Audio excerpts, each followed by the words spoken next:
Hello friends, welcome to my YouTube channel digital Deepak 2.0। Bharat इतना ताकतवर देश, फिर भी भारत का पासपोर्ट इतना कमजोर क्यों?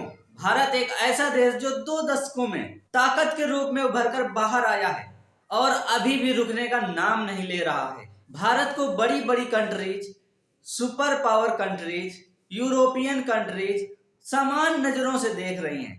भारत पर भरोसा किया जाता है इंटरनेशनली, फिर भी भारत का पासपोर्ट इतना कमजोर क्यों? आइए जानते हैं। जानने से पहले अगर चैनल में नए हो तो चैनल को सब्सक्राइब कर लो और बेल आइकन को दबा लो। क्या आपको पता है कि भारत के पासपोर्ट की पोजीशन कितनी पीछे है? अगर भारत के पासपोर्ट की ताकत की बात की जाए तो 87 नंबर पे आता है। यानी 87 देशों के पासपोर्ट हमारे देश के पासपोर्ट से ज्यादा पावरफुल है। भारत इस मामले में हर साल पिछड़ भी रहा है। दोस्तों, किसी भी देश में एंटर करने के लिए पासपोर्ट और वीजा की जरूरत पड़ती है और वीजा निर्भर करता है पासपोर्ट की क्षमता पर। पासपोर्ट किसी एक देश के नागरिक के लिए और दूसरे देश के सिटीजनशिप के आइडेंटिटी प्रूफ का काम करता है। अगर किसी दूसरे देश में रुकना है तो उसका टेम्पररी राइट प्रोवाइड करता है। अगर किसी एक देश के साथ किसी दूसरे देश का वीजा पॉलिसी एग्रीमेंट साइन हो रखा है तो वहां पर जाने के लिए किसी वीजा की जरूरत नहीं पड़ती है। जैसे भारत का 67 देशों के साथ वीजा पॉलिसी एग्रीमेंट साइन है।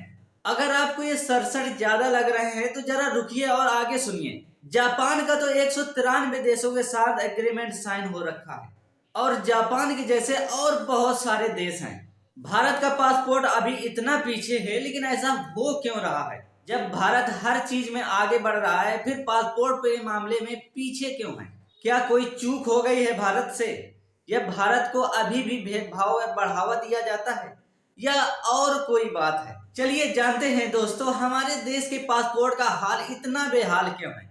दोस्तों, Japan, Germany, south Korea, Spain, Italy, Finland एक ऐसे देश हैं जहां के लोग केवल पासपोर्ट से पूरी दुनिया घूम सकते हैं और दूसरी कंट्रीज में रुक भी सकते हैं। इन्हें वीजा की जरूरत नहीं पड़ती। ये कहीं भी, कभी भी, कहीं पे भी जाने के लिए डिपार्चर वीजा की जरूरत नहीं पड़ती। इसके बाद 5 ऐसे देश और भी आते हैं, लेकिन भारत का नाम यहाँ पे कहीं पे भी नहीं आता। दोस्तों, 2006 में भारत की पोजीशन 71वें नंबर पे थी और 25 देशों में वीजा की जरूरत नहीं पड़ती थी। सिर्फ पासपोर्ट है तो आप उस देशों में घूमने जा सकते थे। लेकिन 2019 आते आते इसकी पोजीशन 83 पहुंच गई थी और 2020 में 98 पहुंच गई थी। लेकिन 2022 में इसकी पोजीशन 87 पर पहुंच गई है।